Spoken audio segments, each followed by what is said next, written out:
प्यारे बच्चों, I hope आप एकदम अच्छे होंगे, बेहतरीन, शानदार, जिंदाबाद, जबरदस्त होंगे। तो आज की वीडियो बहुत इंपॉर्टेंट होने वाली है।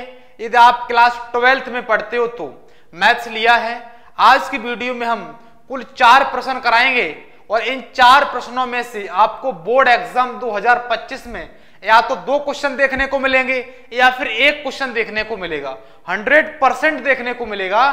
तो आज की वीडियो बहुत इंपॉर्टेंट होने वाली है। तो चलते हैं प्रश्न फर्स्ट पर। प्रश्न फर्स्ट पर चलेंगे। प्रश्न फर्स्ट तुम्हारा क्वेश्चन कह रहा है, 2 सदिशों ए वेक्टर और बी वेक्टर के परिमाण क्रमशः 1 और 2 हैं तथा ए वेक्टर डॉट बी वेक्टर का जो मान है वो 1 दिया गया। इन सदिशों के बीच का कोण ज्ञात कीजिए। तो अब इस क्वेश्चन को सॉल्व करने के लिए एक फॉर्मूला का यूज करेंगे। वो फॉर्मूला क्या है, देखो ध्यान से। वो बेटा फॉर्मूला है cos थीटा बराबर होता है cos थीटा बराबर होता है ए वेक्टर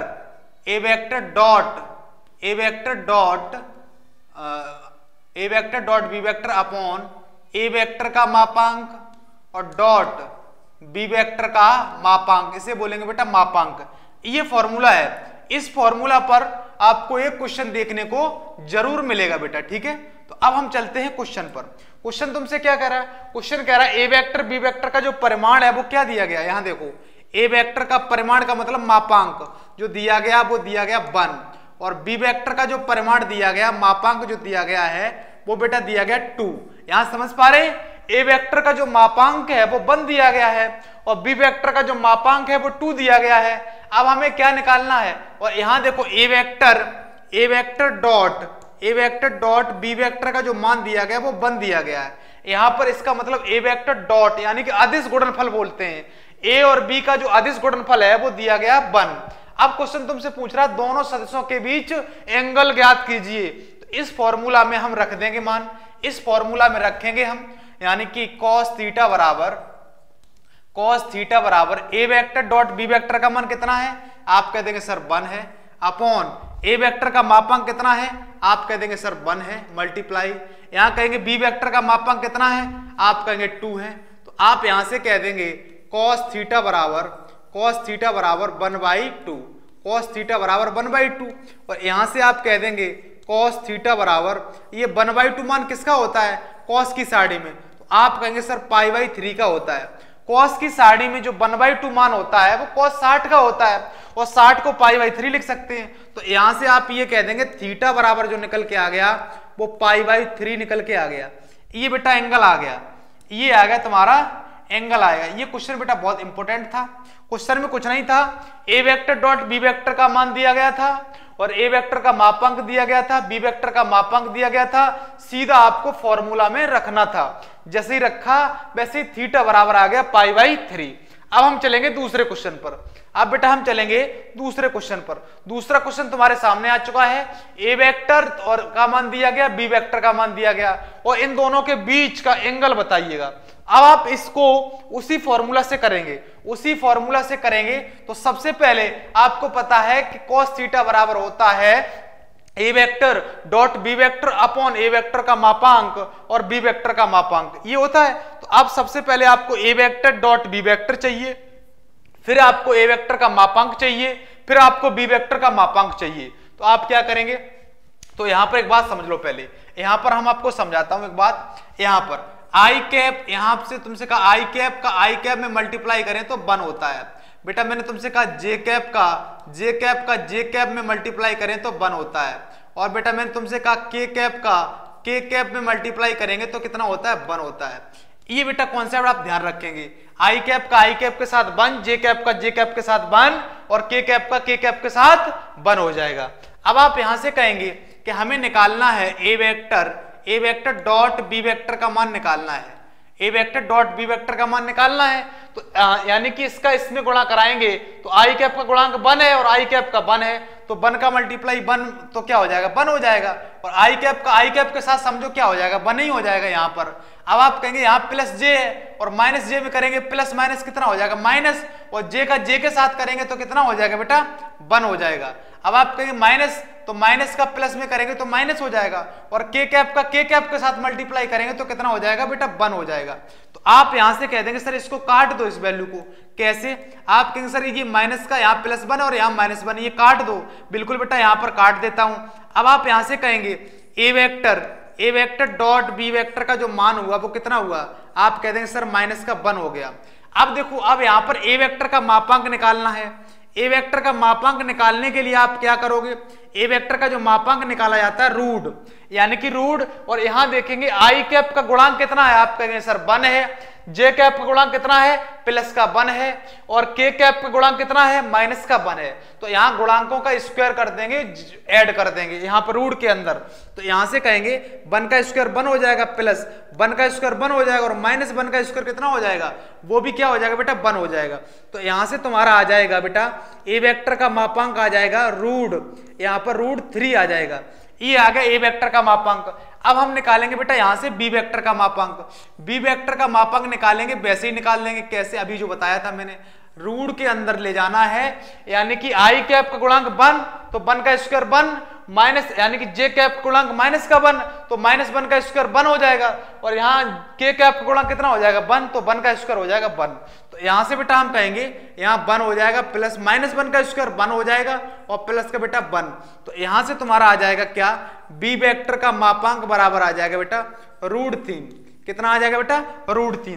तो यहां से आप ये कह देंगे, यहां से बेटा आप ये कह देंगे कि ए वेक्टर का जो मापांक आ गया वो ये आ गया, और बी वेक्टर का मापांक आ गया वो ये आ गया, और ए वेक्टर डॉट बी वेक्टर का जो मल्टीपल आ गया वो ये आ गया। अब देखो, अब आपके सारे मान आ गए। अब आप सीधे उठाओ और फॉर्मूला में डाल दो। कौन से फॉर्मूला में? अभी बताया था मैंने फॉर्मूला, क्या बताया था अभी बेटा? मैंने जो फॉर्मूला बताया था आपको, क्या? cos थीटा बराबर होता है, cos थीटा बराबर होता है A vector dot B vector upon A vector का मापांक और डॉट बी वेक्टर का मापांक। इस फॉर्मूला में रखना है। इस फॉर्मूला में रखेंगे तो cos थीटा बराबर A vector dot B vector का मान -1 है, यहां रख दिया, अपॉन ए वेक्टर का मापांक √3 है और बी वेक्टर का मापांक √3 है। तो यहां से कह देंगे बेटा √3 मल्टीप्लाई बेटा √3 हो जाएगा। अब आप यहां से कहेंगे cos थीटा बराबर आ जाएगा -1 अपॉन √3 का √3 में गुणा कराएंगे तो 3 हो जाएगा। √3 का बेटा √3 में गुणा कराएंगे तो 3 हो जाएगा। तो यहां से थीटा बराबर निकालेंगे तो cos इनवर्स -1 अपॉन 3 हो जाएगा। ये आ गया तुम्हारा एंगल। थीटा बराबर क्या आ गया? cos इनवर्स माइनस का 1/3। ये हो गया तुम्हारे इस क्वेश्चन का करेक्ट आंसर। ठीक है, क्यों? cos की साड़ी में ये -1/3 मान होता नहीं है, तो उसके इनवर्स के अंदर आ जाएगा। कुछ नहीं था क्वेश्चन में। सबसे पहले बेटा मैंने a डॉट बी का मल्टीपल निकाला, यानी जैसे अदिश गुणनफल बोलते हैं। फिर बेटा मैंने ए वेक्टर का मापांक निकाला। फिर बेटा मैंने बी वेक्टर का मापांक निकाला। ये ए वेक्टर का मापांक आ गया और बी वेक्टर का मापांक आ गया। फिर मैंने उठा करके सीधा मैंने इस फॉर्मूला में रख दिया। इस फॉर्मूला बेटा मैंने रख दिया। ठीक है, अब हम चलेंगे बेटा तीसरे क्वेश्चन पर चलेंगे। तीसरा क्वेश्चन तुम्हारे सामने आ गया है। तीसरा क्वेश्चन बिल्कुल डिट्टो उसी प्रकार का क्वेश्चन है। तो तीसरे क्वेश्चन को समझते हैं।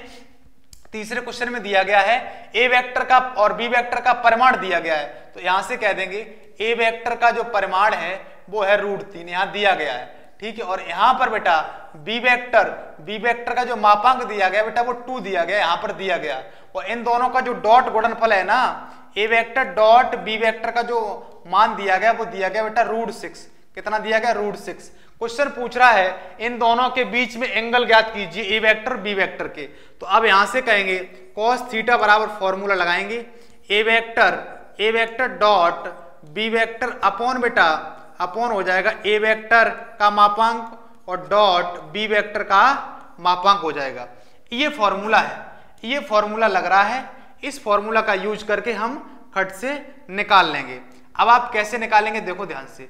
यहां पर जैसे ही मान रखेंगे, यहां पर देखो cos थीटा बराबर आप कह देंगे ए वेक्टर डॉट बी वेक्टर का मान √6 है, तो यहां लिख लेंगे बेटा √6 अपॉन ए वेक्टर का मापांक कितना है, यहां कह देंगे √3, यहां कह देंगे बेटा √3 मल्टीप्लाई, और यहां बी वेक्टर का मापांक कितना है तो यहां कह देंगे बेटा 2 है। जैसे यहां कहेंगे तो यहां हो जाएगा cos थीटा बराबर, इस √6 को क्या लिख सकते हो आप कह दो कि सर √3 और मल्टीप्लाई √2 लिख सकते हैं, अपॉन में यहाँ कितना आ जाएगा √3, और यहाँ पर इस 2 को बेटा क्या लिख सकते हो, 2 को लिखना चाहो √2 इंटू बेटा √2 लिख सकते हो। कैसे भाई, देखो 2 है, 2 को बेटा √2 इंटू √2 लिख सकते हैं। ये क्यों लिखा, क्योंकि हमें वैल्यू को काटना है, वैल्यू को बेटा हमें काटना है। तो अब हम यहां से क्या करेंगे, देखो काटा पीटी मचा दो, इससे ये कट जाएगा और इससे बेटा ये कट जाएगा। ये बेटा जैसे ही कट गया, अब आप यहां से क्या कहेंगे, अब आप कहेंगे सर यहां जो है वो आ गया cos थीटा बराबर बेटा cos थीटा बराबर 1/√2, यहाँ कितना आ गया 1/√2। अब आप कहेंगे सर ये cos की साड़ी में 1/√2 मान किसका होता है, बिल्कुल बेटा, तो ये हो जाएगा तुम्हारा π/4 का, किसका हो जाएगा π/4 का। यहाँ देखो 1/√2 बचा, तो 1/√2 मान जो होता है cos की साड़ी में वो मान होता है किसका, π/4 का होता है। तो यहाँ से थीटा बराबर क्या हो जाएगा, थीटा बराबर यानी π/4 का मतलब 45, तो थीटा बराबर जो आ जाएगा वो π/4 इसका करेक्ट आंसर हो जाएगा। π/4 बेटा इसका करेक्ट आंसर हो जाएगा। क्वेश्चन में कुछ नहीं था, क्वेश्चन में सीधा आपको दिया था ए वेक्टर बी वेक्टर का मान दिया गया था, मापांक का सॉरी, और ए वेक्टर डॉट बी वेक्टर का मान दिया गया था, अदिश गुणनफल बोलते हैं, दिया गया था। सीधा मैंने फॉर्मूला में रख दिया और इसका आंसर निकाल लिया। अब हम चलेंगे लास्ट क्वेश्चन पर। लास्ट क्वेश्चन क्या कह रहा है, लास्ट क्वेश्चन ये कह रहा है, ये क्वेश्चन बेटा बहुत इंपॉर्टेंट क्वेश्चन है, ठीक है।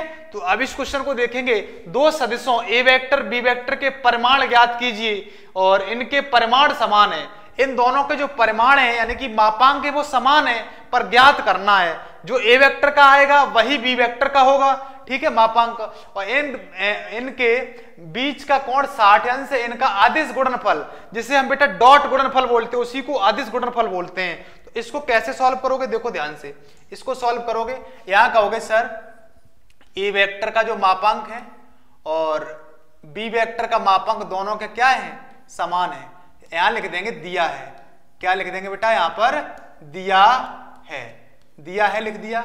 अब यहां पर कहेंगे बेटा इन दोनों का यानी एंगल जो दिया गया है दोनों के बीच में वो 60 अंश दिया गया है, और दोनों का जो डॉट गुणनफल है यानी कि अदिश गुणनफल, इसी को बेटा अदिश गुणनफल बोलते हैं, वो दिया गया बेटा 1/2 दिया गया। इसको बेटा हम बोलेंगे अदिश गुणनफल। ए वेक्टर डॉट बी वेक्टर को हम क्या बोलेंगे, अदिश गुणनफल। अब हम यहाँ क्या करेंगे, सीधा फॉर्मूला में रख देंगे, सीधा फॉर्मूला में रखेंगे। फॉर्मूला क्या है तुम्हारा, आप कह देंगे सर मेरा फॉर्मूला जो है वो है cos थीटा बराबर A vector dot B vector upon A vector का मापांक, और यहां से कह देंगे बी वेक्टर का मापांक, ठीक है। तो अब ये फॉर्मूला हम यहां पर यूज कर लेंगे। ये देखो अब यहां पर क्या करेंगे, देखो ध्यान से, यहां पर बेटा हम ये करेंगे, यहां पर मान रखेंगे cos थीटा का मान कितना है, थीटा का मान है 60 लिख दिया, बराबर ए वेक्टर, यहां देखो ध्यान से, ए वेक्टर डॉट बी वेक्टर का जो मान दिया गया वो 1/2 दिया गया, वो कितना दिया गया बेटा 1/2 दिया गया, और यहां लिख देंगे ए वेक्टर का मापांक। और यहां देखो बी वेक्टर के मापांक की जगह आप ए वेक्टर का मापांक लिख सकते हो, या ए वेक्टर के मापांक की जगह बी वेक्टर के मापांक लिख सकते हो। तो आप यहां में क्या करने क्या वाले, मैं यहां पर बी वेक्टर के मापांक की जगह ए वेक्टर का मापांक लिख देता हूं, एक ही बात है, कुछ भी लिख सकते हो। अब देखो ध्यान से, यहां पर आपको जब भी दिया जाए ए वेक्टर का मापांक और डॉट यहां पर ए वेक्टर का मापांक, तो यहां हो जाएगा ए वेक्टर के मापांक का स्क्वायर हो जाएगा, यहां पर क्या हो जाएगा ए वेक्टर के मापांक का स्क्वायर हो जाएगा। तो यहां कर देंगे cos 60 का मान कितना हो जाएगा, cos 60 का जो मान होता है वो 1/2 होता है, यहां कितना है 1/2 है, और यहां हो जाएगा ए वेक्टर के मापांक का स्क्वायर हो जाएगा।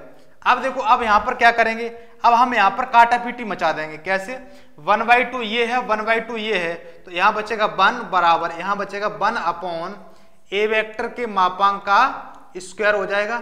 इसके नीचे 1 मान लेंगे, क्रॉस मल्टीप्लाई इसका यहां हो जाएगा। तो आप कह देंगे सर यहां जो बनेगा वो ए वेक्टर के मापांक का स्क्वायर बराबर आ जाएगा 1। तो यहां से कह देंगे ए वेक्टर का जो मापांक आ जाएगा वो कितना आ जाएगा, वो 1 आ जाएगा। ए वेक्टर का जो मापांक आ जाएगा वो कितना आ जाएगा, 1 आ जाएगा। यहां पर ये तो तुम्हारा 1 आ गया। अब देखो अब क्या करोगे, अब आप कह दोगे ये है ना ए वेक्टर का मापांक, यहीं पर रख दो, तो ऐसा भी लिख सकते हो आप, इसे समीकरण 1 कह दो। क्या कह दो बेटा, समीकरण 1। तो यहां से लिख दो ए वेक्टर का मापांक यानी ए वेक्टर के मापांक का मान समीकरण 1 में रखने पर यहां लिख सकते हो ए ए वेक्टर के मापांक का मान समीकरण 1 में रखने पर, जैसे ही समीकरण 1 में रखेंगे तो यहां आ जाएगा बी वेक्टर के मापांक भी आ जाएगा क्या, बी वेक्टर का मापांक भी बेटा कितना आ जाएगा, 1 आ जाएगा। बी वेक्टर का जो मापांक आ जाएगा वो कितना आ जाएगा, 1 आ जाएगा। इस क्वेश्चन को बेटा हम फिर समझा देता हूं कैसे। देखो यहां पर जैसी मान रखेंगे 1, तो यहां बी वेक्टर का जो मापांक आ जाएगा वो भी 1 आ जाएगा। तो देखो यहां पर क्या था, दोनों का मापांक समान था, लिख लिया था, और यहां पर थीटा बराबर 60 अंश दिया था। ए वेक्टर डॉट बी वेक्टर बराबर 1/2, यहां कहा था उसने अदिश गुणनफल, सदिश गुणनफल क्रॉस को बोलते हैं, क्रॉस गुणनफल को, ठीक है, अदिश गुणनफल बोलते हैं डॉट गुणन को, तो यहां दिया था। अब बेटा मैंने इस फॉर्मूला में जैसे ही रखा तो cos 60 का मान 1/2 से 1/2 कट गया, बराबर में वैल्यू कट जाती है, जैसे ही कट गया तो 1 यानी कि ए वेक्टर के मापांक का स्क्वायर हो जाएगा। हमने यहां से इसका मान यहां पर यूज कर लिया, ठीक है। यहां लिख भी सकते हो, लिखना चाहो समीकरण 1 से, यहां लिखना चाहो तो यहां लिख सकते हो समीकरण 1 से, क्यों 1 का मान यूज किया मैंने, यहाँ बी वेक्टर की जगह पर हमने ए वेक्टर का मापांक लिखा था, तो यहाँ समीकरण 1 से लिख सकते हो, और यहाँ से इसका स्क्वायर हो जाएगा, तो ए वेक्टर का मापांक का स्क्वायर बराबर 1, तो ए वेक्टर का मापांक बराबर 1, तो इसका मान उठाया मैंने यहाँ डाल दिया, तो ये आ गया बी वेक्टर के मापांक का मान 1 आ गया, ठीक है। तो यदि आपको वीडियो पसंद आई है तो हमारे चैनल को बेटा अभी सब्सक्राइब कर लो।